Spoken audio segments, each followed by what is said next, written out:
Welcome to the Genius Factory. Enjoy the video. In this video, I will help you make Stalker Gamma run better. First, ensure your graphics drivers are fully updated. This is a crucial step for any game. Next, dive into the in-game settings and try lowering the overall graphics preset. Even small adjustments can yield significant frame rate improvements. Finally, close any unnecessary applications running in the background to free up valuable system resources for your game. These initial steps are quick and often provide immediate results. Now, let's get a bit more technical by adjusting the game's configuration files. Locate your user.ltx file, usually found in your game's app data folder.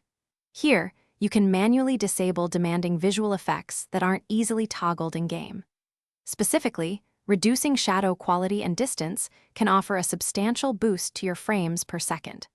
Also, consider lowering the object detail distance to lighten the rendering load on your system. Managing your mod list effectively is paramount for a stable Stalker Gamma experience. Always double-check your mod load order to prevent conflicts that can lead to crashes or poor performance. If you're struggling, try disabling or removing some of the more graphically intensive optional mods you might have installed. Utilizing a dedicated mod manager can greatly simplify the installation process and help resolve potential conflicts before they become an issue. Finally, let's consider your system's hardware. For optimal performance and stability, we highly recommend having at least 16 gigabytes of RAM.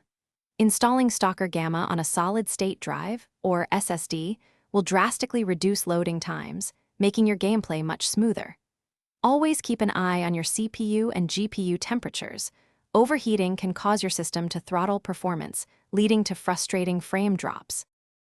Thanks for watching. If you found this helpful, don't forget to like and subscribe.